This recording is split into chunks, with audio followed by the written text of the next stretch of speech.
Trevor, what if I told you that 2 weeks ago, what if I told you that the entire wrestling world would be turned upside down by the next time we did a show? What if I told you that pro wrestling, sports entertainment, whatever you want to call it, would never look the same by the time our next show rolled around? What would you say to me?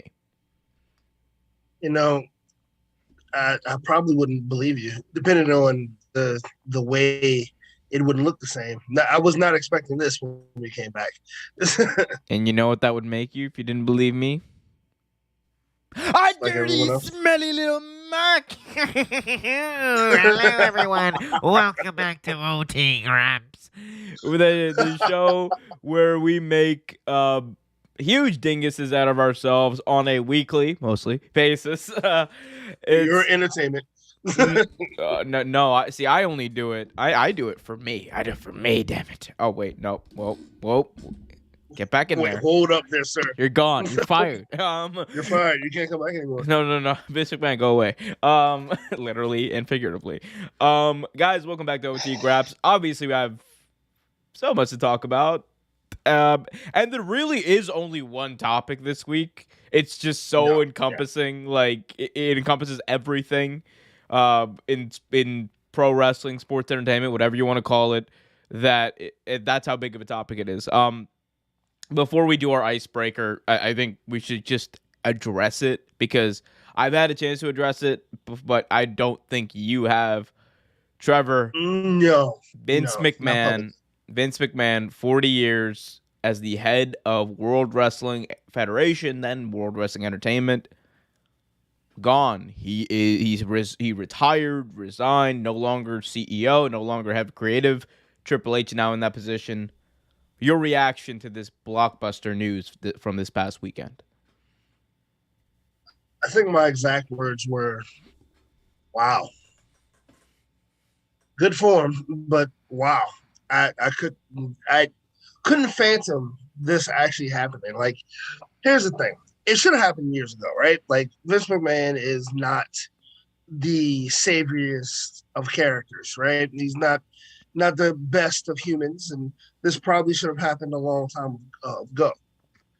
With that said, it does change the landscape of pro wrestling. Like, I mean, the McMahon family are one of the birthplaces of wrestling. I mean, let's just be honest.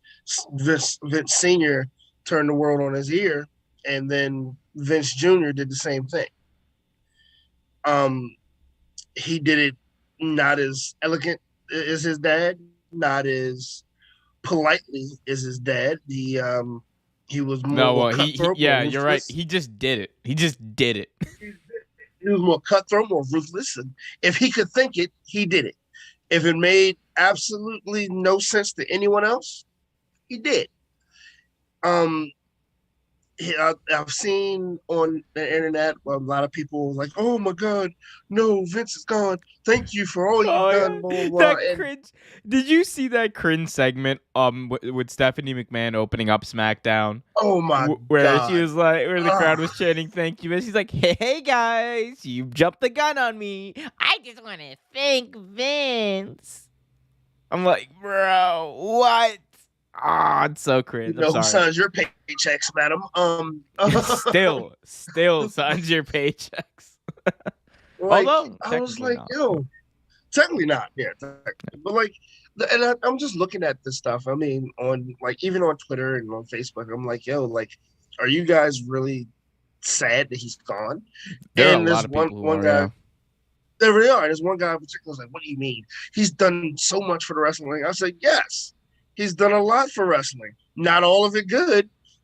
About 80% of it was terrible. and like, it's just so funny how these people think that these are lies. Like, this is not true. This is not what happened. It's hearsay. Like, come on. I'm not the one to point fingers and blame people for things either. But like, we're really going to ignore the countless accounts, the witnesses, all of this, like the over the history of with different wrestlers of things that he's done. Actual wrestlers coming out and talking about what he's done to them. Like we mentioned time and time again, the late great China. Like why she's not even in it. Well, she wasn't in WWE anymore. Um, I mean, because of a storyline that she thought was way out of line, and he wanted to force her to do it, and she refused. Let's talk about why Owen Hart, Mrs. Hart, Owen Hart's wife, is no longer associated with WWE or the Hart Foundation because of Vince McMahon. The actual Hart family, she doesn't talk to them. Like, come on, dude. Like, it's there. Like, if you don't believe it, look it up for yourself. If maybe you believe it then, if it smacks you in the face. Like, but yeah, again, like, yeah, shocking, but it couldn't have happened to a better scumbag. yeah. I mean, here's the thing. Here's the thing, right? I tried to explain this in a way. And I tried to explain this in a way of, because I understand why people may feel some type of way about Vince McMahon. Oh, I get it too, totally yeah. do. Like, the dude was responsible for a lot of great moments in television, in wrestling. He obviously was, and no one's trying to take that away from Vince McMahon. The issue is that what Vince McMahon did, right? What he's accused of doing, and what we know that he did, shows that at bare minimum, he's a terrible human being. At bare maximum, he should probably be in jail. Like, that's what you're dealing with. At minimum, Vince McMahon is just a terrible human being that none of us would want to be friends with, guys. Like, this is the dude. Like, again, I understand. We'll talk about, and look, I understand why, again, people feel some type of way. And the reason that we're talking about him right now is not because, he was just like, a washed down figure in pro wrestling. He had such a big impact on the business for such a long time because he was the only person in the business doing what he did for the longest time, all right? Like, of course, he's going to be responsible for a lot of key moments in pro wrestling history. And that's not taking away or minimizing what he did, right? Like, we don't minimize or it's not taking away from Benoit's legacy or what Benoit did, right? That the fact that we don't really talk about him that much, right? But the reason we don't talk about him that much is because he did some terrible shit that you can't excuse. And look, Right. Again, if you want to take the quote-unquote accusations out of it, okay, do it. The dude has these types of things going back to the 90s. He has, you need evidence that Vince McMahon's a terrible human being? Go look at the Raw after Brian Pillman's passing away at Bad Blood 1997, where he trotted out Brian Pillman's wife on national TV as a PR stunt. Actually, to this day, it's like one of the most grossly underrated, disgusting acts in WWE history. Like, that, really, watching that back is just so surreal and sickening. You have multiple instances where Vince McMahon is known to say certain things. Sometimes on camera, he just says it. That you probably don't need a white dude saying. There's a lot of that, and he's known to be callous. He's known to just be a bully. He's known to literally, for 40 years, everyone backstage walking on eggshells. And what are all the reports we're hearing right now about backstage, about people backstage in WWE and beyond? Everyone's like chilling. Because they don't have that man breathing down their neck anymore. Commentary feels better. It feels more organic. That opening bit on Raw was like some of the best WWE TV I've seen in a while. So that's what I'll say. Big tough guys in the chat saying Mr. McMahon innocent. Mr. McMahon deserves another chance. Big tough guys. I got no beef with you, but I will say it is hard for me to think that where there's this much smoke, there isn't a fire. And given the Yeah. given the stuff that we already know is actually true, which is the $7 million payments to a former WWE wrestler who Vince McMahon forced into a sexual relationship.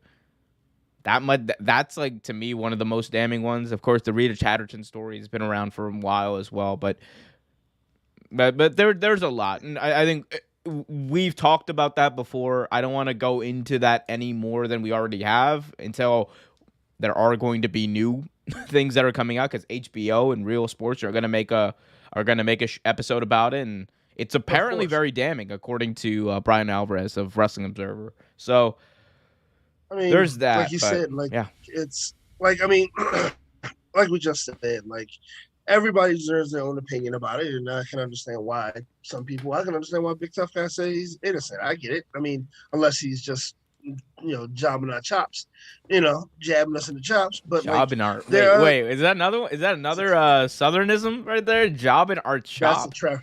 That's what That's a Colin. Trevorism. That's what Colin That's Delaney a did for Trevorism. like 4 years in WWE. He was jobbing them chops. He was like, "Woo-hoo, He sure I'm-" was. But no, like I mean, unless you're just screwing with us, like I mean, there are people that feel just like you. I've talked to a few that one of my buddies, he actually is he's an indie wrestler, and he felt indifferent about the situation. I'm sitting there talking to him or whatever, but like I told him, and pretty much like you just said, I used a different euphemism. I pretty much said that when you smell poop, it's probably shit. Like if when you smell it, it's probably there. You know what I mean? Like, and like the thing is, that is so much better than where there's smoke, there's fire. Where there's poop, there's probably shit. if you smell poop, it's probably shit right behind it. I'm just imagining, like you. I'm just imagining that like is a- you that is walking a down the Southern. street with your friend, and your friend goes, "Oh look, it's some poop," and you're like, "No, sir, that is shit." Because the saying goes, if you smell it, it's probably there, and that's pretty much it. Like, and that's the case. I mean, it's like you see all these people saying these things and all these reports. If you can see it, it's probably some truth to it. Like, I mean, yeah, does he have a lot of money? True. Yes, he does. Has he done some shady things to people that would make him a target? Yes, absolutely. But like, I'm gonna be honest with you. They're not just gonna randomly say, you know what, we're bored today. Let's get Vince McMahon. No, that's not how it goes. It came out. They found out money couldn't hide the fact that, pardon my language, he's a shitbag anymore, and they decided, and so they got him. And that's it. And instead of going through all that red tape and dealing with all that, he did the honorable, noble thing and stepped down. Yeah, I think That's it in a nutshell. I think at the end of the day, I think at the end of the day, someone sat him down and told him that this is the best thing to do for the company, which it is. I'm pretty sure actually his advisors said that. Yeah, definitely. And weirdly, for a different reason, it's also just the best thing that could happen in pro wrestling right now. This like we talk about. It's so weird because for such a long time, we've held WWE to such a low standard when it comes to week television and professional wrestling, that I don't think people are prepared for what we could potentially see moving forward, which we'll talk about in just a little bit.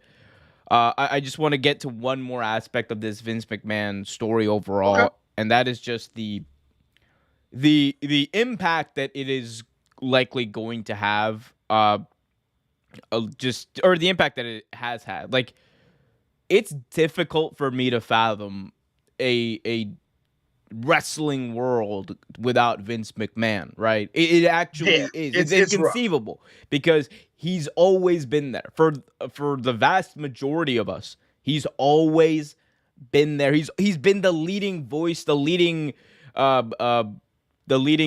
charge in the industry, for lack of a better term, right? It's just very difficult, I think, for many fans, unless you're a Dave Meltzer who was around before Vince McMahon, or Jim Cornette, I'm gonna get you and children. But if you're not Right. listening to one of those guys, Wow. wow, that's I'm gonna get you and your children and your cheeseburgers, mother He just trucker. made him sound like a big bad wolf. I'm gonna huff and puff and blow your house down, and then I'm gonna eat a cheeseburger from Wendy's, mother MF. trucker, mother trucker, mother trapper. Anyway, but yeah, that got derailed worse than Raw over the past few weeks. Let's go to some comments real quick in the chat. MGT says, "You know something? It's like you know something? It's like Vince McMahon to wrestle at WrestleMania this year, knowing this might happen." I mean, look, he got about it, he got a big WrestleMania moment. He jobbed out Pat McAfee on the way out. And he's like, my company, damn it, I'm gonna job them all out. Which he did. We also have CC in the chat saying Mr. McMahon had 40 years to change. Damn true. Damn true. MGT says, Daddy is not here anymore. I guess Roman Reigns is gonna be Theory's new daddy. Oh, wait, Trevor, speaking of which, did you watch that opening segment on Raw? I did watch it, actually. I did. Oh my gosh. I actually kind of liked it, actually. It was funny. The first, I loved that. The first, it was actually I mean, it was all downhill after that. But the first 30 to 45 minutes of that show were just committed to just making fun of Austin Theory. And then I made this, right? And I thought I was the most clever person in the entire world for this, because this is literally, anyone asks you what happened on Raw last night, tell them that happened. Everybody hates Theory. That's exactly what happened. like Roman was jobbing him out. You had the Usos jobbing him out. You had Bobby Lashley jobbing him out. It was so great. But yeah, no, I mean, that was the theme of it, and I don't know. I mean, the only person not pictured there is Ziggler, and Ziggler was even jobbing him out, and all Ziggler was doing was on his phone. Hilarious. By the way, I mean, this is the way to go. You have a guy who nobody likes being Mr. Money in the Bank. This is the way to go. At least you make it entertaining, and you make him the loser that everybody that he's been booked to be. Honestly, he's not been booked to be a winner. He's been booked to be a loser. We got Surf Wrestling in the chat saying, it's not impressive. He said a similar promo when Brock was on Raw, was Raw Universal Champion. I mean, yeah, sure. It was just it was also obviously just the sense of the show. The show had a big feel already, given the fact that it was an MSG show, even though you couldn't tell it was an MSG because they always couldn't tell. No? They're like, I can't do that anymore. God, I got to get a new, it's Triple H, right? Hey, we're gonna have a big screen on the ramp. Yeah, dig it. Now I'm just Macho Man. Oh, but wait a minute. That just went into Macho real It just quick. went into Macho Man. I don't know. It's, the Macho Man I possessed. Help me. We got MGT saying, we have CC saying, Roman and Daddy definitely deserve to be in the same sentence. I'd agree with that. Hey man, hey, Roman Reigns, sexy man. Sexy man, you know. Yes. Surf Wrestling says, Soraya's been trending all day that she wants to wrestle Britt Baker. DMD. That's going to be a great match one day. And MGT says, it was even better because they were in NYC and in MSG, but you couldn't tell they were because we got to have that same damn arena for everything. They didn't even at least for MSG, they should be using the middle entry. You know what I'm talking about? The hard camera entrance. Right, yeah. They don't do that, though, because, they suck. Yep, I agree. Anyway, we'll come back to the Vince story in a little bit, but first, let's get to our official icebreaker, the kayfabe breaker, the business. Trevor, si, senor. I gotta ask you, what was your favorite wrestling moment growing up that you watched back and we're just shocked at how bad it was. What was one wrestling moment you watched growing up that Right. you watched back when you were or when you actually grew up and you were like, wow, Mhm. that was bad. Two come to mind, but one we've mentioned here on the show. Uh, the Hulk Hogan Yokozuna spot Which Hulk Hogan where Yokozuna spot did you like? where Bret Hart lost to Yokozuna and Hulk Hogan runs in. WrestleMania 9 was one of your favorite Yes, moments. Oh my god. it was one of my favorite notes because I like Bret Hart. Like I liked Bret, and it was one of my favorite. It was one of my favorite WrestleManias You at the time. liked Brett, and that was a great moment in your childhood? No, it was actually it was a terrible moment in my childhood, but that's the match. So put it like this: the match was what I wanted to see, right? I wanted to see the match, and then of course what happened. So I guess that doesn't really count. No. Really Why don't you tell one the of my people what favorite- happened? In case the people out there don't know, what happened at WrestleMania 9 in the main event? Oh Jesus Christ! In pardon my language. So Bret Hart, champion, right? Supposed to fight the unbeatable Yokozuna. Fights Yokozuna. It was a decent match. It wasn't the greatest. Looking back on it, it was not the best match at all. As a kid, I'm sitting there like, because I was 9 at the time. I'm sitting there. I'm like, oh wow, you get to see Bret Yokozuna, blah, blah, like maybe Bret can do it. Apparently, he couldn't do it. And then all hope is lost, right? Then you hear that song. I am a bitter man. He runs down runs down the aisle, comes down to save Bret Hart, right? And then ends up getting to a scuffle or fight with Yokozuna, and then they start a match. He beats Yoko. In like 2 seconds.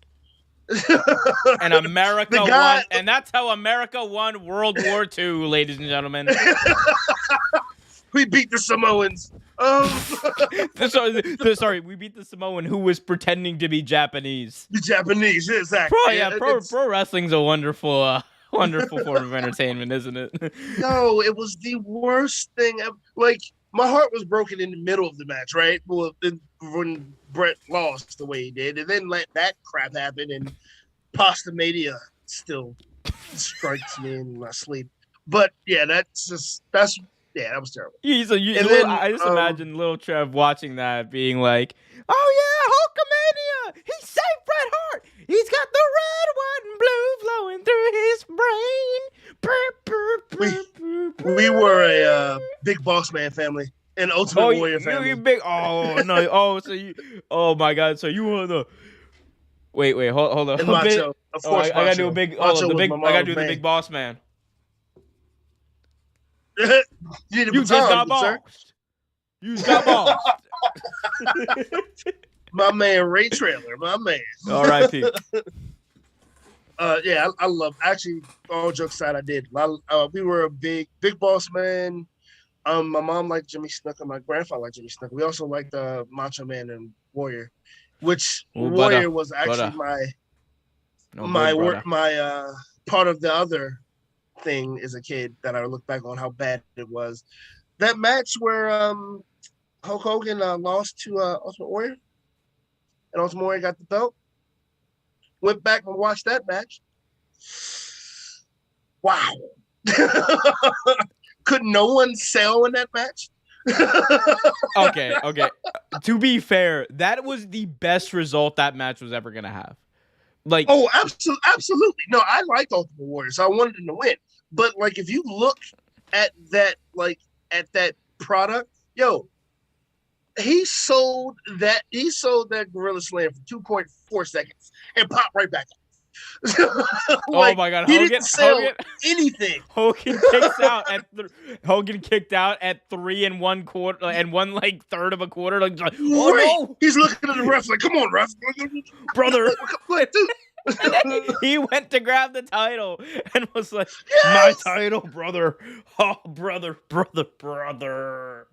That was the night Hulkamania outbrothered himself. Like it was the it was it was the most brother thing I've ever seen another brother do in the brother life. Brother. I still cannot. It was believe. ridiculous. Go back and watch every single one of Macho's world title wins. Every single one. Oh of them. yeah. Every single Yeah. time Macho won a world title, whether it was in WWE or WCW, Hogan was there. Hogan was in shot. He was there every single time. It's actually insane. It's like WrestleMania 5. What happens? Macho wins the belt, right? Or was that no? It was WrestleMania 4. Macho wins the belt, and in that big tournament, and Hogan's like right there, being like, "Oh brother, that's my brother. Oh brother, brother. I'm gonna beat you next year, though, brother. I already got the creative brother. And then World War III, 1995, Macho gets the big victory. Oh, brother, I didn't go over the top rope, brother. I should be champion. You got my belt, brother. He cut a promo on Macho, after Macho won the world title, saying that Macho wasn't the real world champion. Way to put your talent over, WCW. I mean. Insane. Hogan was like the Vince McMahon of wrestling back then. Back then. In many ways. Oh my gosh. Awful. Okay, so those are my two moments. I can think of others, I'm sure, but how about you? You want me to give mine? So for me, it is. Okay, here's the thing. It's a bit of a mixed bag. I had a lot of fond memories of TNA in 2007. There are some things I watch back now, and I'm like, this is god-awful. I'm not going to lie to you. When I used to watch TNA, I used to love the Voodoo Kin Mafia. I used to love VKM, Road Dogg, and Billy Gunn. Yeah. I was like, this is amazing. This is so funny and so witty. And and they sold me a ticket because I watched that back recently. And I was like, oh, wow. It's just like two old dudes who just started complaining about their friends and getting fired. Mm-hmm. Which was a lot of what TNA was, honestly, like in its heyday. It was a lot of that. Yeah. But no, it was a few things from like TNA in that era. I mean, Test Aces in TNA was one of the things for me. Test in TNA was so bad. Yeah. Test on TNA. I forgot he was on TNA. Oh, he was. That was when he got fired from WWE for taking roids. And then he was like, oh, you think those are roids? I'll show you roids. And he just showed up to TNA. Just like. Because unfortunately, he passed shortly after that, didn't he? Yeah, R.I.P. But yeah, I mean, it's crazy. But yes. But yeah. TNA in that era, just a lot, half of the stuff in TNA in that era. Okay, here's the thing. One of the things from TNA in that era that a lot of people don't like that I actually still think had potential. I mean, I loved it when it was happening, but like I look back and was like, oh, that definitely could have been better. It was Judas Macias, the whole storyline with that was decent. I like it. It could have been done a lot better. And then I realized that so here's the thing: I didn't see Kane and the Undertaker's story right, like when it happened. That was my first time seeing that story. So here I am thinking, oh my god, this is such a cool story. This is original. The brother, and I'm like thinking yo guys, it's so cool, and James Mitchell is like the father, and then lo and behold, my friend gives me a DVD to Bad Blood 1997. Yes. I'm like, okay, so TNA. You mean just said, the day that Danhausen was born? Is that really the day Danhausen was born? So he always that match when Kane showed up, he always says that was the match that made him want to be a wrestler because Kane was so wickedly evil and cool, and that's what made him want to be a wrestler. He actually said that in an That's gotta be Kane. That's gotta be Kane. That's probably the They best. didn't make any assumptions. They said, "What the hell? Oh, that's got to be Kane." They just knew. That's got to be him. It's gotta be him. Hey, Trevor, that's gotta be him. Got had to be to him. It's It's gonna like be no me. one else Anyway, could be. it had to Skip, be him. come on now, Come Skip. on, Skip. I love Shannon Sharp. Skip, Yeah, me too. He's come one on of my now, favorites. Skip. I think the Aces of Eight was one of the things in Impact that I kind of remotely thought was interesting, and then looking back on it, I'm like, this is god awful. Never got into it. I was never a fan of the Aces and Eights. The only part of the Aces and Eight storylines that I liked was like right after they all broke up, and Bully Ray started cutting those promos on Mr. Anderson, being like, hold on. Do you know who I am? No. Let me. Here we go. So he would just like show up at Mr. Anderson's house, like, Mr. Anderson, you took everything from me, and now that you've taken everything from me, I am going to murder your family. Yeah, I remember. Like, that. I'm just like, oh, Bully Ray, what? You went from me Bully Ray to like Killer Ray. Like, dude, what the hell? Sir, what are you talking about? Like, no, and he was like, he was dead serious. He was like, Bully Ray, or sorry, Mr. Anderson, I'm gonna burn your kids. I'm like, what? Guys, get the kids out of this. Come on. That's what makes pro wrestling great. It makes pro wrestling something. Jesus. Guys, hit that like button, subscribe, hit that notification bell. Follow Trevor on Twitter at TreverTainment. That. And all that jazz. We got so much left to talk about as we shift to AEW. And I want to talk about this in two different ways, Trevor. Because we're about to talk about some of the problems that have been plaguing all elite wrestling as of recently, and we're also going to talk about how the Vince McMahon retirement is going to affect all elite wrestling. I want to start with the former first. So recently, it came out that Jonathan Gresham had a shouting match with Tony Khan where he cussed him out and he demanded his release. It recently came out that Tully Blanchard, for all intents and purposes, is finished up with AEW. We know the Big Swole thing. We know that Brian Cage has expressed, ill will, or not ill will, but he's expressed frustrations with AEW. There's MJF, obviously, almost no show to pay-per-view. So there's been a lot of higher-profile talent who have come out and basically had a huge problem with either Tony Khan or AEW. And I think it really speaks to something that we've talked about before, where the honeymoon period with AEW is really over. It's over. And for me, I think like the Big Swole thing was like the big one where it's like the tide really turned after that Big Swole thing on New Year's Eve. Like literally 2022 happened. It's like, okay, AEW just starts off with like significantly less goodwill than they had before. But all these big stories, especially with Gresham this week, cussing out Tony Khan and demanding his release ahead of the pay-per-view where he lost his title. Man, what do you make of this? Like, is it growing pains with AEW, some of these problems that they're having? Is it Tony Khan not doing his job correctly? What is it in your eyes? Before I give you my answer, do we know what the Gresham thing was about? So it's been frustrations over. It's been miscommunication. He said there's been a lack of communication from what we know in the report. I would also think that look, this is me speculating, so allegedly, right? I think there has to be a connection with the fact that for a very long time, Jonathan Gresham has been the Ring of Honor World Champion, And the people who have been highlighted, or the champions in Ring of Honor over the past number of months who have been really highlighted on AEW TV have been who?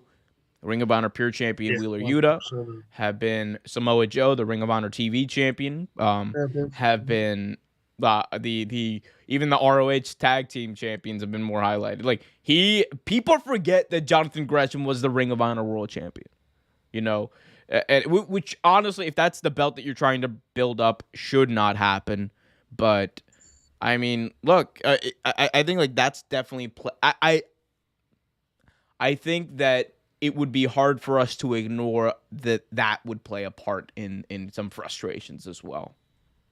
Right. Okay. That's what I wanted to ask. So there's a few things that I think have taken precedent in this, so for this to the wheels to fall off, so to speak. One of the things, and in the chat, MGT did definitely hit it on the head. I don't believe Tony Khan could take criticism that well.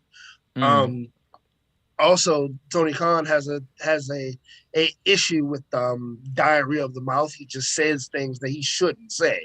No, he's got diarrhea of the thumbs. He tweets things that he definitely should not texts it. He doesn't say it. He texts things he shouldn't say.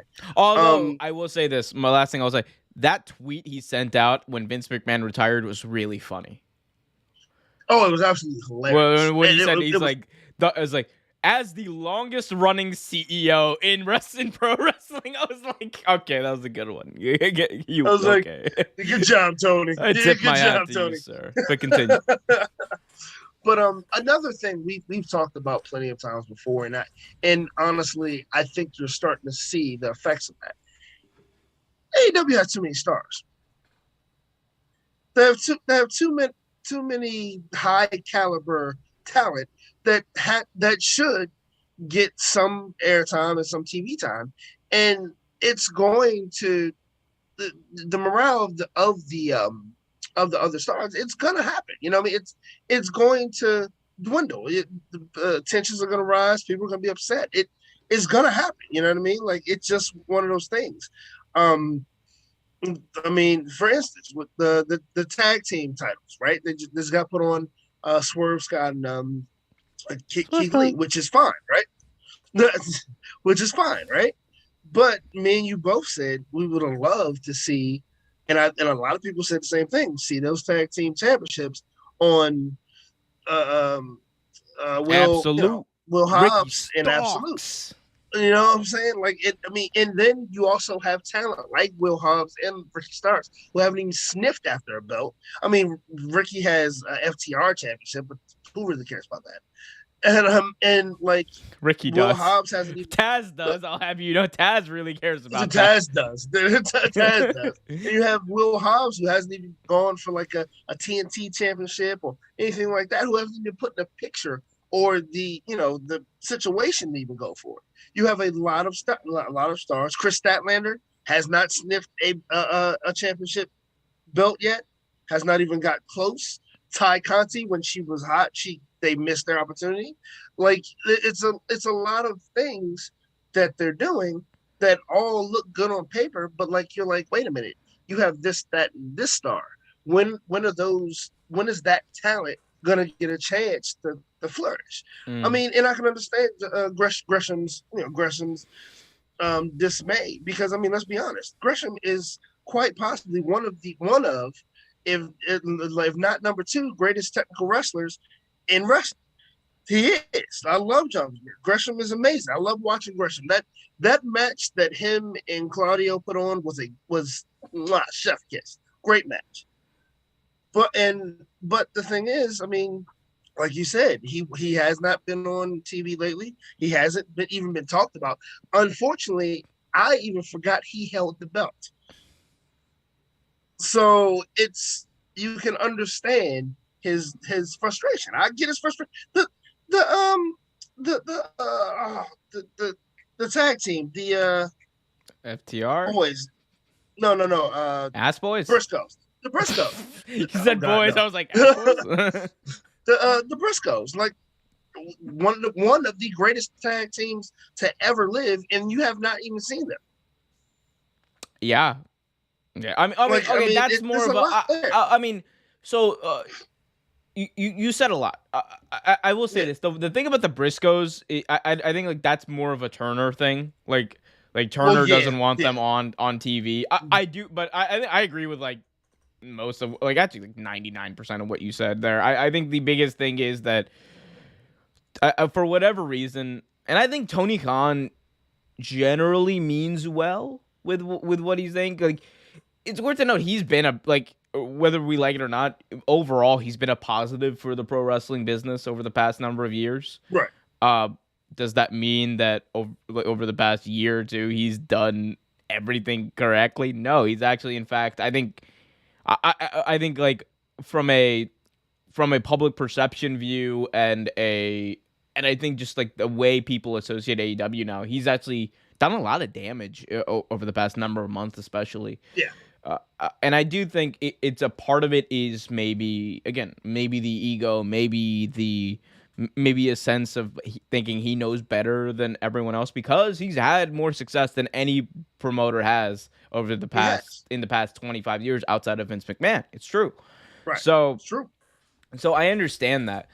I think the issue though is less so with like specific people holding the titles. Like Yeah. one thing we need to remember, AEW is still like a relatively new company. There's you could only have a certain number of champions before everyone's just like, okay, they're just hot potatoing the belt. But but knowing that, I think one of the biggest issues that AEW is facing is the fact that they either, I mean, it's weird because they do a good job of, I think, of highlighting talent or specific talent, but it's like other talent you just don't know. I think someone in the chat just said it. Who was it? It was I think it was MGT, or no, it was Curvin Abreu. Welcome, Curvin. Curvin said that how bad Tony Khan is booking Thunder Rosa's title reigns every week. Yeah. It is We've talked about this. I love Thunder Rosa. The way her title reign has been booked has been absolutely garbage.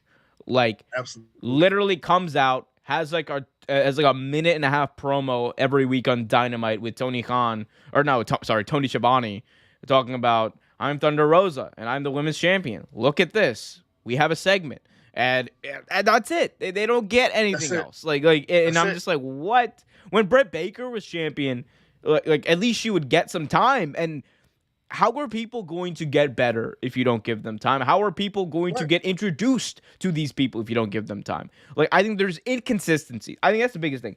There are stark inconsistencies with the way AEW books talent and books these titles. And I just wish that at this point they would get that stuff right, because it's not hard to be like, hey, maybe you should book your women's world champion who's a world champion like a star instead of just someone who holds a belt. You got plenty of people who just hold a belt in AEW, to be honest, but you do? Like they just got to do a better job of that. For me, that's the biggest thing, and I think that the lack of taking criticism too is just it does ring true, like especially over Twitter. I think like anyone who's trying to have an open dialogue or try to have a conversation on Twitter, just don't. It's not worth it. You're not gonna have a conversation with anyone on Twitter. So no. I don't get why he would try to do that. The other thing is, I think like it's weird because you see the Tony Khan in those like press like those what are those called, those media scrums, and he's very approachable. He's very kind. He's and all that. But you do see that there is a bit of a, and I'm not trying to say like a mean side, right? That's not what I'm trying to say. But there is a bit of a defensive side that I think we all have. But you do see it, I think, in Tony Khan more. You have seen it, I should say, more and more as time has gone by, and maybe that's just how it is. But yeah, I mean, it's just his personality. You never know. I mean, it just might be him, like you said. Yeah, and again, that's not like this isn't like us trying to say Tony Khan's a terrible guy. Oh, he's a terrible human being. Blah blah blah. Oh no, not at all. No, but it's like one of those things because look, like anyone. Okay, by the way, I saw this on Twitter. Anyone who's trying to compare what Tony Khan's doing to what Vince McMahon did, Nah. Just don't. Nah, Don't the embarrass yourself. one is Don't embarrass bad. yourself. One is bad wrestling booking. The other one is just bad. Like I Exactly. don't want to compare those two, but yeah, that's like one of the big issues, like talent just being frustrated, and I think it kind of bleeds into our next topic, which has to do with WWE and how this monstrous change in WWE with Vince McMahon retiring and Triple H coming back into the fold as the head of creative and all that. How is that going to affect AEW moving forward? Because you have a lot of people or a lot of potential free agents out there who are like probably going to look at WWE, be like, I could probably get the most money. I can definitely get the most money there. And on top of that, Triple H is in charge. Like that to me Yeah. is very enticing. So when a guy like MJF, his contract's up, maybe he doesn't even need to think twice about, are they going to book me like a star? Yeah. No, Triple H's going to book MJF like a star. No question about it. Because like you said, like before we had questions, right? Like before all this, we questioned, oh, are they going to treat MJF like a star? Are they going to do this? Let me just say this, and this is all I'm going to say. NXT, not NXT 2.0, NXT. What was NXT before they whitewashed it and completely changed it? It was one of the leading promotions, and it wasn't supposed to be that. It was one of the leading promotions in the WWE brand. And why was that? Who was that creative? Shawn Michaels and Triple H. Who's that creative in WWE now? Triple H. The man can write. The man has great insight. WWE now, right now, is looking like a great spot for a lot of this indie talent. Like it's looking like a good place for a guy like Gresham, a great place for a guy like MJF, a great place for a returning star in Bray Wyatt or Sasha Banks. Like it looks good for stars like that, because Triple H is gonna nurture them. Triple H is going to give them good storylines, like he has done with some of the people in NXT. He's going to give them a chance to show what they can do. Like, y'all, people who didn't see NXT before, you about to see something special. I'm telling you. If he does it the way. He is Papa Bear. He is Papa Bear over there or he was Papa Bear, I should say, over there in NXT. And and I think like the other thing that kind of goes along with this, like of wrestlers now having to choose between AEW and WWE, I think you're going to see a lot more people go back and forth. And I think like we're about to see, like, Cody Rhodes was like a big domino, but like with Vince McMahon gone now, I think like now you're going to see potentially like people go the other way even more so. Like, I don't know how long Adam Cole has left on his deal, but like, a few years from now, you never know. What's Adam Cole going to do? He's very close with Shawn Michaels and Triple H. What's he going to do? What is someone like Kyle O'Reilly going to do? What is Johnny Gargano, who Juggernaut just mentioned? Welcome, Juggernaut, by the way. What's going on in the chat? Juggernaut? What is Johnny Gargano going to do? Like, before it was like kind of like he knows that he knew he had a ceiling in WWE. Now that's not as clear as it used to be. So that sunroof is over now, baby. Mm-hmm. Oh, especially for someone like Johnny Wrestling. Like, come on. Oh, yeah. Too sick going on now. And the only reason I kind of want him to go back to is just like his theme song in WWE was perfect. Like, that is like the best theme song like ever. Another day, gotta give him hell. In my heart. This rebel heart. This rebel heart. Boom, boom, boom, boom, MGT in the chat just said something I was thinking too. Pretty much what we just said. It's said that Triple H is working on bringing back Sasha Banks, and Sasha Banks and Naomi, and there's no one that can bring Sasha and Naomi back is Triple H. And you're absolutely right. But the thing is, now they want to come back. Before they didn't want to come back. Like, there was no creative for them. You're not wrong, MGT. You're absolutely right. But like before, there was no. And also, since you are a fan of Mr. Theory, Mr. MGT. Now let's see what he can do with an actual creative team behind jobber, bro. Let's see what happens. Look at his jumperoni. Look at it. Everybody hates see what Theory. happens now. Everybody hates Theory. Now he has to put up or shut up. There's no crutch. We have to put up or shut up now. Look at that. It's like but no, like perfect. it's gonna be a lot. That is almost perfect. Almost perfect. His you can see he's clearly black. Theory or Chris? Chris. I was about to say what? Clearly, sir. And there was a comment that I wanted to go. I'm gonna actually go through some of these comments right now. Okay. MGT in the chat said, one of the problems with TK is he can't take criticism. Yep. Kervin Abreu says, really disrespect not showcasing Ring of Honor champion more. MGT says, Thunder Rosa will go down in the company's history as one of the worst AEW Women's World Champions. I mostly blame Tony Khan for that. Yeah. And there's really no one else to blame. Like we've talked about how bad the booking of the women's division has been. That's just facts. CC in the chat says, I think over the years, Khan has definitely developed an inflated ego. MGT says, yeah, Tony Khan has a massive ego. They said it. CC also says, I think it's become worse due to the signing of all the former WWE stars. Yeah, I mean, like, I understand that too. I understand where you come from with that. Yeah, definitely. Kervin says, how bad Tony Khan's booking Thunder Rosa's title reign every week. MGT says FTR has made fun of Tony Khan because he can't even follow his own ranking system. I mean, here's the thing. I know a lot of people crap on the ranking system, and it's a cool concept. I like that there's something there. Here's the thing. It's pro wrestling. Right. I like that there's something there instead of this ambiguous, like, oh, you get a title shot, you get a title shot, you get a title shot, you know, that thing.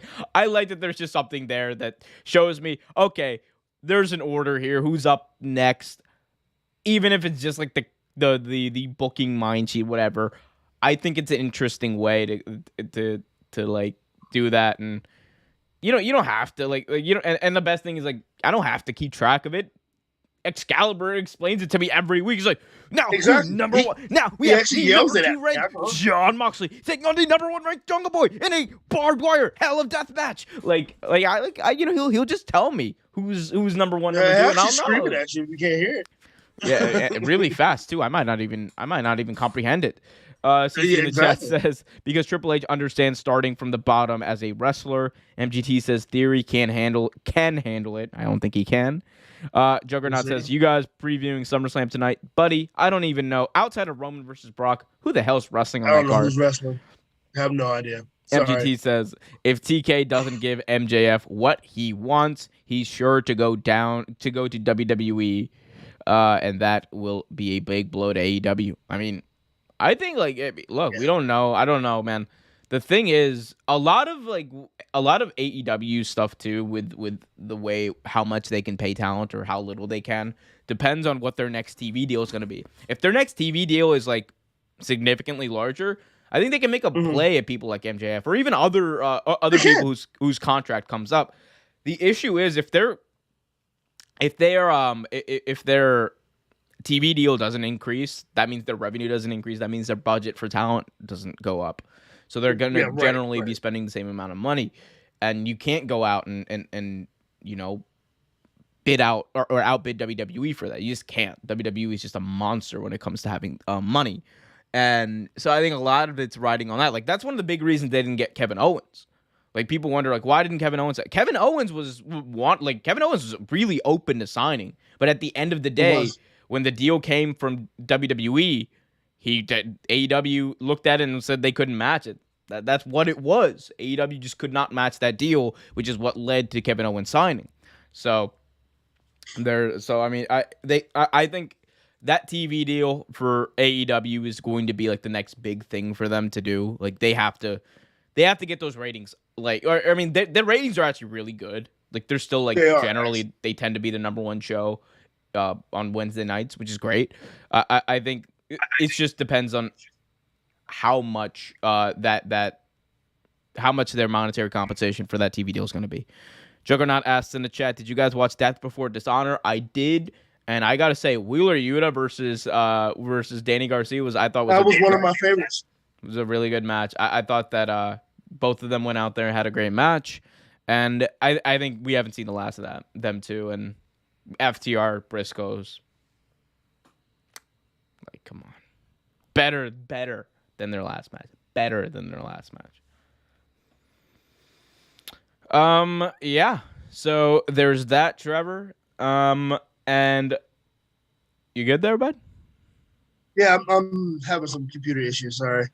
Boy, you better get yourself an iPad or something. I mean, I gotta. The stupid thing is, it's a new computer. Shouldn't be doing this. Stupid dog. You made me look bad. There we go. Booga booga booga. Booga booga booga.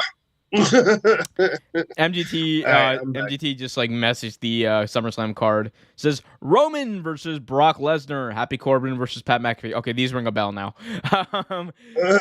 Logan Paul versus The Miz, Bianca Belair versus Becky Lynch, The Judgment Day versus the Mysterios, and Ronda Rousey versus Liv Morgan. I will say this much. I will be doing a live stream for SummerSlam, and it is going to be me just marking out at Liv Morgan losing her title. Like she's just gonna, she's That's gonna gonna be on a Saturday, right? Yeah. Can we talk about when did this happen? I don't know, but I'm okay with it. No. When did it happen? Originally, one of the best things about AEW that I loved was that their pay-per-views were on a Saturday. Right. And now WWE's having pay-per-views on a Saturday, and AEW's like, Sunday pay-per-views. I'm like, what? That works for us. No, don't do that. No, I don't want to, bro. I don't want to be up on a Sunday night. I got work. People got work the next day, Tony. Get that Saturday. I don't care if the arena's more expensive. Get that Saturday. Go to a smaller arena. Go have every pay-per-view at Daly's place. I mean, don't. But like, don't spend the money, Tony Khan. I can't believe you're making me go to Schaumburg.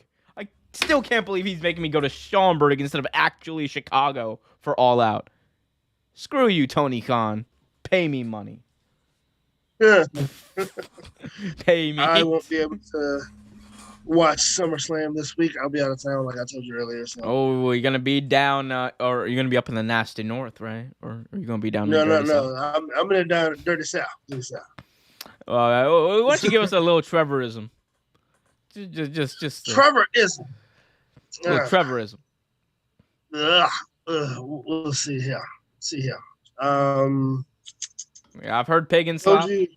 I've heard I don't know, a chef's hat on your head. I don't know. It wasn't a chef hat. It was what I said was if it was the saying, like if you have good food or whatever, you put it on top of your head, tell them beat your brains out, try and get to it. That was something that my father used to say quite often. Of course, you heard if you cook something good, you put your foot in it. I put my foot in it. That's Southern. That's straight Southern. You put your foot in it. You put your left foot in. You put the right foot in it. Put in your hokey pokey. Yeah, you doing. I'm trying to think of a good one. Actually, I can't think of one right now. No, I'm sure it'll come to you naturally. Yeah, I say it. I say stuff like that all country stuff all the time. You and ZZ, we gotta get you and ZZ on a podcast one day. It's like ZZ, you're from ZZ. I'm from Louisiana too. It's like, oh, you're from Louisiana too. That's when my accent comes out. It comes out when I'm drinking or when I'm around someone else. It's gonna be one of the best podcasts you ever do. You, me, and ZZ. Young is gonna be like, oh, look at all of my shrimp. Oh, one that I heard recently that I forgot. Okay, this is a Southernism. Okay, so the way my buddy said it was he was talking, and I forgot all about this. He was talking about, I think it's Southern, I think it is, but it's a saying nonetheless. But he was talking about he was dating a bunch of women. He said, "Man, I got to cut it back. I can't do all that. Don't want too much to dip on the chip."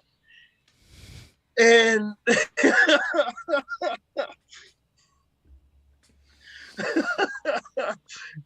on the chip.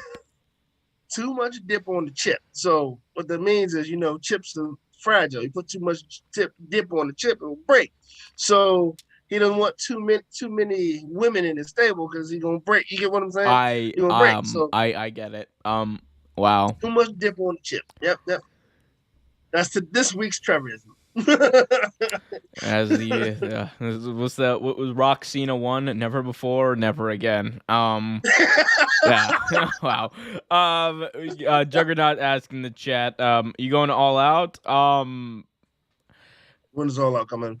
I mean, it's September 4th, I think, or something like that. I mean, yeah, Where is it?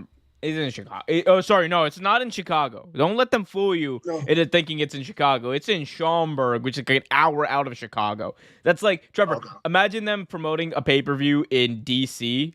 They're like, we're coming to Right. Washington, D.C., and then And it being like Virginia somewhere. or yeah, no, worse. There's like they're in Baltimore. Ah, Like, we're in D.C. No, you're not. You're in Baltimore. kind of like how Wale says he's from Washington and he's from Montgomery County. Yeah, Oh, wow. Oh, we love you, Wale, though. We love you, Wale. Wale Mania. Fun time. Anyway, yeah, on that, I'm very annoyed at the fact that it's not in Chicago and I have to because figure you it could out. be in Chicago around that time, right? Yeah, but like I'm just really mad, like, because here's the thing: in Schaumburg, there's no public transportation. It's not easy to get around. Like AEW literally only did this because it's the cheaper arena to run. Like, they could have ran the Right. United Center and sold it out if they wanted to, but they just didn't want to, apparently. So that's what it is. I'll probably end up going, and I'll definitely be mad about it. Yeah, I'm gonna complain about it a lot, especially if I like end up going. Yeah, I'm gonna complain about it regardless if I end up going. Like, I hate you're that. gonna hear him complain about it. I hate that. And every time they plug it for Chicago, I'm just gonna like roll my eyes. We got MGT in the chat saying, "I'm hoping Charlotte returns, cost Ronda the match, so Liv can retain. Charlotte versus Ronda can continue their feud without the belt." I don't want to see that feud continue. No. No, I don't want to see that. I want to see Liv continue to hold the belt, even though I know she probably won't. But I would love to see her continue to hold the belt. But Ronda and Charlotte, no, I'm done watching that. MGT asks, "Hey, you guys watch WrestleMania, right?" Yeah, of course. I watch WrestleMania. I watched WrestleMania. I love WrestleMania. I can't talk now, but Yeah. yes, I love Today on WrestleMania. WrestleMania, Triple H has taken over, and I can't do his accent well, but like I love the WrestleMania. His Dude. accent is amazing. He sounds so monotone with the accent. It's the weirdest thing. It's amazing. It's amazing. MGT also asks, "So you guys only watched the first half of Raw?" I will say this. I made it up until the Judgment Day beatdown on the Mysterios. I made it till then. After that, I was like, okay, I'm kind of tapped out, and then I tuned in for like literally the last minute of the show where Seth Rollins did the curb stomp on the steps to Riddle. Outside of I that, was busy. yeah, no, I I didn't get a chance. I was busy, living my life. No, I was actually feeding my pet. So yeah. Oh, yeah, you got a pet iguana? What is that? Iguana? Snake. A snake? Oh my god! You want to get him out? You want to get him on screen? I mean, if it won't bug anybody, sure. And it won't bug me. It's not it's not in the same room with me.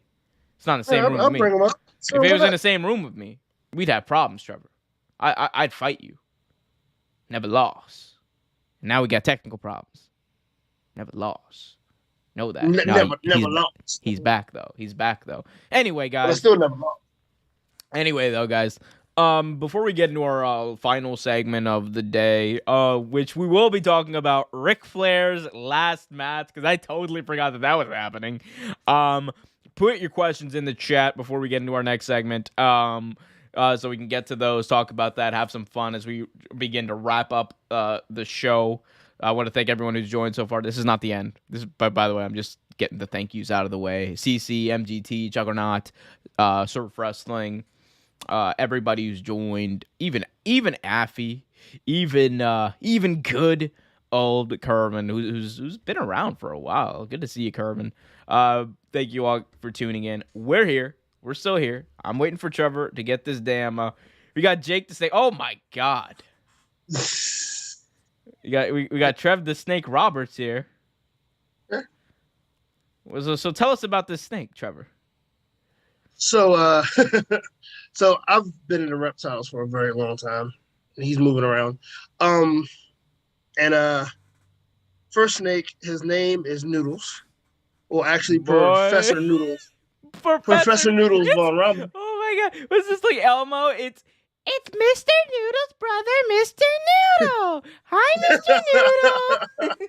And so he's actually he's a ball python. He's a pastel clown ball python. As you can see, he's very yellow. Oh, bald python, like father, like son. Not bald. B-O-L-B-A. I can't even spell. B-A-L-L. Oh wow. So tell us about him. What is Noodle like? What does he eat? Mice. He eats frozen thawed though. He doesn't eat I feel like I'm in show and tell. He eats frozen thawed. He doesn't eat fresh. And now he's crawling around on the computer. Okay. And he's he's pretty cool. Anyone who doesn't like reptiles, I'm sorry. I hope this doesn't fuck you up. I mean, freak you out. I hope it does. I hope it does. I want y'all to be freaked out. I love them, dude. I actually love reptiles. Reptiles are some of the best animals in the world. Can you do me a favor? Sure. Can you look at the camera right now with that snake in your hand and say, "Trust me"? Sure. Please, I just want to see it. Trust me. Thank you. That's my Thank buddy. you. Oh man. Look, we got a cameo from Noodle. We got a cameo from Noodles. We love that. MGT in the chat says, Trev, you have a snake. If you knew, one of my biggest fears are snakes. That's why I said what I said. Yeah, I know how people think of snakes. It's times like this I wish we had a 3D show so you could just kind of like zoom in on Noodles, like right into people's faces. CC says hello to Noodle. MGT says, so you guys are telling me that with that roster, Tony Khan still can't hit a million consistently? I mean, so here's my thing. Okay, he basically hits a million consistently. Like, I think it's semantics to say that he doesn't. Right. I also think that TV ratings in general, the way they're gauged right now, and like they're antiquated. They don't matter. In general, like I'm not saying that's just for AEW. It's for WWE too. Like, I don't think we get like the Nielsen process is like a very stupid process. I think there should be a better way to gauge ratings. There just really isn't another accepted way. But I think AEW is a successful is a successful show. They are number one when it comes to they're number one on Wednesday nights when it comes to that 18 to 49 demographic more often than not, and that is the key demo. Like that's what the advertisers care about. So that's a big thing. And plus, I think like now they have a partnership that they're in good standing with Discovery. They had like Shark Week all over the entire like arena this past week at the Savannah show. So. I think they'll be fine. They'll be fine. Juggernaut says this is show and tell. They're also still growing. Like the comparison to WWE and AEW is like it's hard to compare because one company's been around for 40 years, the other one's only been around for 3. The other company's been around for over like 100 years, but in some way, shape, or form. But you guys know what I mean. Yeah, no, it's to me, it's kind of unfair to compare the two, honestly. Like you said, I'll have you know that Tony Khan is twice the man that Hunter Hearst Helmsley is.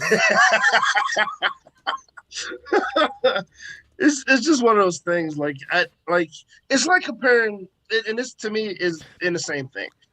It's like comparing Michael Jordan to LeBron James. Right. It's different era. It's a different era. It's a different thing. You can do it till you're blue in the face, but it's not going to help anything. You know what I mean? Like AEW in certain aspects does a better job than WWE. That's true. And it doesn't mean that like one's worse than the other. Like it's like saying that AEW is a smaller company than WWE doesn't mean that it's necessarily bad, right? It's like they're still they're good for some people. Like it's like saying like saying AEW is a bad company is like or like making that comparison is like comparing like like Stone Cold Steve Austin to like Jabroni Job or Matt Cardona, right? It's like you can't. It's I knew fine. you couldn't go one show. What? One show. What? What are you getting mad about, Not bro? one show. What are you getting mad about? What are you getting mad about? I'm not mad, I'm just saying. Jabroni Jobber Matt Cardona. I mean, look, it's a comparison. It's the first name that came to mind when I thought about Jabroni Jobbers. Trevor, one of the biggest things that's happening this weekend outside of SummerSlam, arguably bigger than SummerSlam for some people, is Ric Flair's last match. Yes. As the title will tell you, this is a pay-per-view of an event being put on the night after SummerSlam in Nashville at the Nashville Municipal Auditorium, which will be Ric Flair's last match. Those are contagious, sir. I'm sorry. That's what I think about. When I think about Ric Flair wrestling. Although I am like, I don't know. There's a weird factor in this where I'm just like, I'm interested to see what Ric Flair's got left. Yeah, I was actually surprised that Jeff Jarrett was the one, though. Honestly, it was actually kind of surprising. I was trying to hide it. No, but I mean, look, like, I would have, you know, who I would have rather seen just for the promos. I really wish Ric Flair's last match would be against Shane Douglas. That would be hilarious. That'd have been interesting. That'd have been funny. Could you imagine? Very It's funny. like, yeah, Ric Flair, screw you. That would have been the entire promo, and I would have loved it. But I am actually kind of happy that it's Jay Lethal's is his partner as well, though. Mm-hmm. Oh dear. And of course, who El Ido is his son-in-law is his partner. Oh my god. Yeah, I mean, let's run through this card real quick though before we get to that. This is a beast of a card, right? You got the bunk. Yeah. You have a bunkhouse battle royal. Adam Priest versus Big Damo versus Brian Myers versus Bully Ray versus Crimson. Crimson is wrestling in 2022. I haven't seen Crimson in years. I haven't seen him since he was Goldberg in Impact. Crowbar, Gringo Loco, James Storm, the Cowboy. Meow, meow, meow, meow. Cal Hero, Commander, Ricky Shane Page. No idea who that is. Sin I know that. Bodhi, baby. We got Sin Bodhi coming out. For those of you who don't know, Sin Bodhi is like my favorite wrestler in the world. Kizarny. He's in there. Kizarny. Yep. I love Kizarny. The roly-poly. No damage in it. Terrible. And Wolfie D versus an opponent to be determined later. I cannot wait. Interesting. I can't wait for that. Then we also have Ren Narita versus Clark Connors. Clark Connors. I'm Clark Connors, and I'm gonna try. I'm gonna try not to be a jobber. I'm gonna try. I'm Clark Connors. I'm yippee-ki-yay, mother trucker. Oh my god, man. Davey Boy Smith Jr. versus Killer Cross. Yes. I love that. It's like Samoa Joe backstage at NXT going cross. It's like today's version of Goldberg. Goldberg. My car, Goldberg. We also got the Von Erichs, Marshall, and Ross taking on the Briscoes. They're gonna job out in that one. The American Wolves, Davey Richard and Eddie Edwards returning to take on the Motor City Machine Guns. Machine Guns. The Wolves versus the Guns. It happened about 15 years too late. Oh man. Yeah, it should have happened years ago. Machine Guns was actually one of my favorite tag teams for a long time. Oh, did you hear recently the the Wolves versus what are I forget their tag team name. Moxley and Sami Callihan. They just like wrestled not too long ago. Interesting. This next one's interesting because this definitely happened about like 80 years too late. The Rock and Roll Express, Kerry and Ricky Morton, taking on the team being billed as the Four Horsemen, Brian Pillman Jr. and Brock Anderson.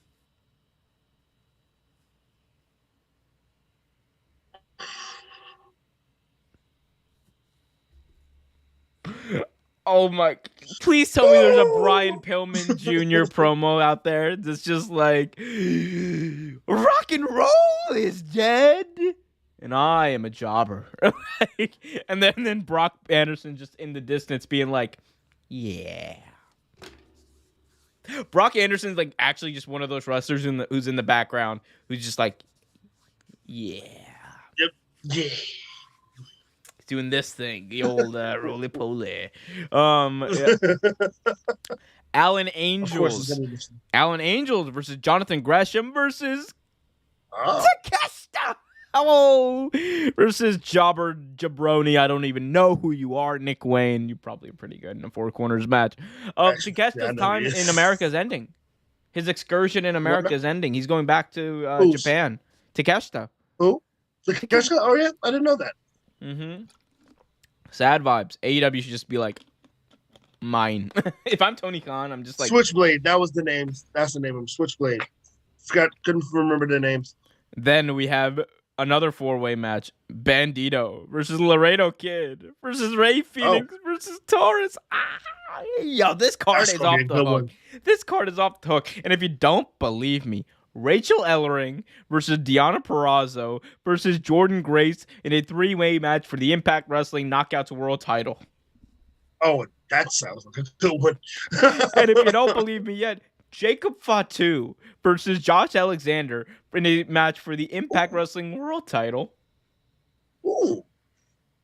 And if you don't believe me, well, this is probably just going to convince you. Ric Flair and Andrade El Idolo versus Jay Lethal and Jeff Jarrett in Ric Flair's final match, allegedly.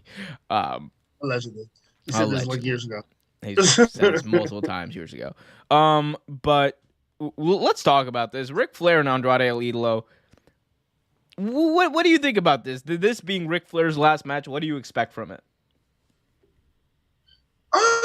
I expect, and this is going to sound funny to some because, like, most people that watch the show don't know old school Ric Flair, but I expect him to be Flair. I expect him to be Flair.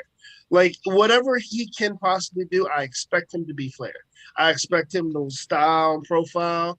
I expect him to woo. I expect him to flop when he gets hit by a hard chop.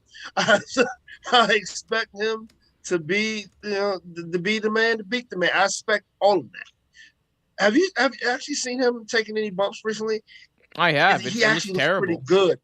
When I saw him, he was pretty good. No, Decent. I saw him that. I working was out like, with, oh, you're too I old, saw him man. working out with Jay Lethal. He Hang didn't him look up. too bad. Yeah, I saw that. Yeah, hang him up, Grandpa. It's old. It's not an old man's game. This is it. This better be it. This better be it. Rick, he's gonna come back. He's gonna come back. Woo! One more time for the Nature Boy. I'm 98. Woo! It's gonna be another payday. Ric Flair's real last match. Conrad, and Conrad's gonna plug the hell out of it too. It's like, hey, you want to say with Conrad? Come see Ric Flair's last match. Last match. I'm Bob Law. One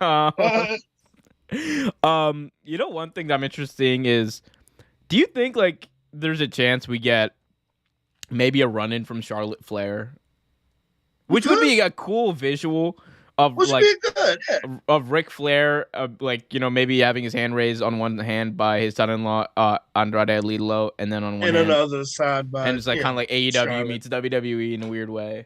Yeah, Which is, it's already a bit of AEW meets WWE because Jeff Jarrett's going to be at SummerSlam as the special guest referee, and he is technically signed to a Legends deal with WWE. So.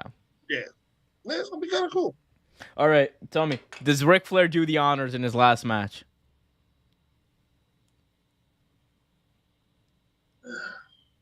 Yes. Yep, I disagree. Ain't no way he's jobbing out to Jeff Jarrett in his last match. Ain't no way he's not jobbing out. No. If Andrade does, that's fine with him, but no, he's winning. The funniest thing would be if he healed out on Andrade. he just healed out on Andrade. It's like you all believe me. Woo! Well, guess what? It's a 3-on-1 match. And then he's beat out Andrade. Like, I'm gonna job you out worse than Tony Khan has over the past year. Woo! Yeah, that's like another. That's That's a another one. sensitive subject. Oh, Andrade, man, he is. If I'm Oh, he's so Andrade and my talented. contract is up, oh, I'm not signing with AEW. I'm thinking about going somewhere else. Yep. Anyway, let's go to some of these chats. MGT says Double J has one busy weekend being the referee for the Usos and Street Profits match. He's gonna be involved in Ric Flair's final match, hopefully. I love how there's that qualification. Hopefully, Grayson MGT says Grayson Woola has pinned Wesley while posing to the camera. Yeah, by the way, Grayson Woola is a better theory than theory. Juggernaut says, I was supposed to see the Switchblades versus the Wolves back in October. MGT says, hey guys, have you seen Ric Flair's rope for his final match? Hopefully it is. Juggernaut says, I'm kind of upset I didn't get to see Mox and Callahan versus the Wolves. And we also have MGT saying, you saw that video where Jarrett and Lethal beat up Flair. Oh yeah, I thought that was funny. It was kind of funny, yeah. Yeah, it's just like Jeff Jarrett just out of nowhere just like starts beating up Ric Flair. I just like the only thing that would have made that better is like if Shane Douglas just came in and started beating up Ric Flair too. He was like, wait, that wasn't planned. He's just beating up Ric Flair. What are you doing, Callahan? What are you doing, guy? Why are you Dean Douglas? Everyone gets a paddling. Douglas. I'm the Dean. Douglas. All right, man. Trevor Sutton. You guys can follow Trevor on Twitter at TrevorTainment. That is at TREVER. Tainment. Let me say, I'm trying to plug your shit, and you're out here interrupting me. You're like, attainment.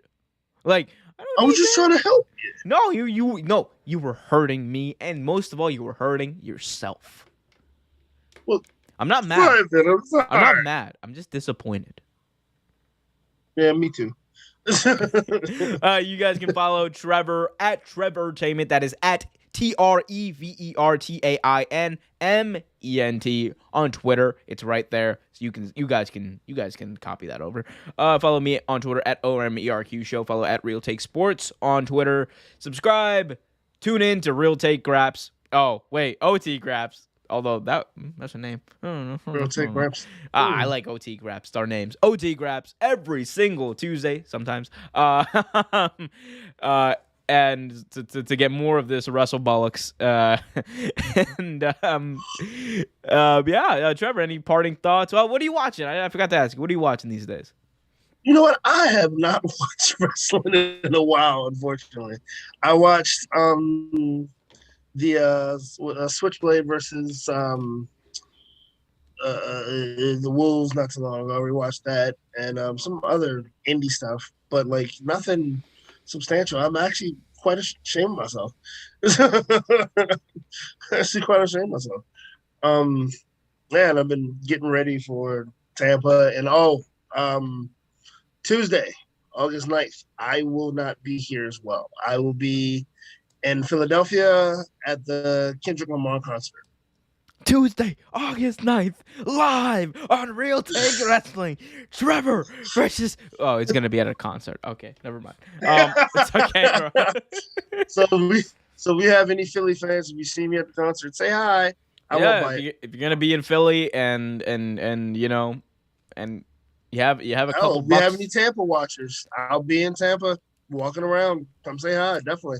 Come say hi and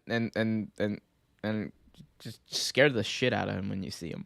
Yeah, just like, I know you. Oh yeah, just you could go up to him and be like, "Hey, mother trucker." And I mean, same for me if you see me at Chicago, or sorry, in Schaumburg for All Out eventually. Schaumburg. I can't believe they're making me go to Schaumburg, Illinois. Yeah, because they don't like you. Are you traveling this week? You've been traveling a lot lately. Omi is a homie this week. I'm be in my bed. Omi is a homie. I'm gonna be in my bed, bro. I'm gonna be chilling. Yeah. Yeah, no, I mean, no, I mean, like, it's just so stupid, dude. It's there's no public transportation. There, Right. it's in the middle of West Bubble Truck nowhere. It's just an inconvenience. It sucks. Why would you do this, AEW? Why? Right. But if you pay me to go, I will go. Tony Khan. Hit up that Patreon. Guys, wonderful show, Trevor. As always, wonderful to see you. Wonderful to see Noodles. Same, Wonderful to see same. CC, MGT, Juggernaut, Surf Wrestling, Curve and Abreu, all you wonderful people, even you, Affy. MGT, I'm sorry you're afraid of snakes. I did not know that. I'm not sorry, MGT. That whole segment was meant to scare you. If Vince McMahon segment didn't scare you, this is nothing. If Matt Cardona's wrestling didn't scare you, nothing will. Guys, be happy. He's a fan of theory. Of course, Matt Cardona's wrestling won't scare him. Yeah, no, man. I mean, It look. might impress him, actually. I mean, look, Matt. Look, I'm willing to speak up for what's right. Austin Theory. If I had to build a company around one person, and I had the choice between Austin Theory and Matt Cardona, it wouldn't even be a question. It's Austin Theory. Because he's younger, one. Not because he's a good. No, performer. I mean, Matt Cardona. No, he's better. He's just better. He's in the ring, on the mic, everywhere. He's just better. He's better. Like salmon with hot sauce is better with salmon with not hot sauce. Like he's not better. He's better than a hot dog with a bun. Than a hot dog without a bun. Oh, I can make things up too. I'll have you know Yes. I'll have you know that Austin Theory used to wrestle in Evolve, and he wasn't that trash. That's the defense of Wasn't that Austin great? Theory. I see. We can all agree, though, Austin Theory, Matt Cardona, both overrated wrestlers. Guys, be happy, be healthy. If you're in Tampa, say hi to Trev, and keep it real.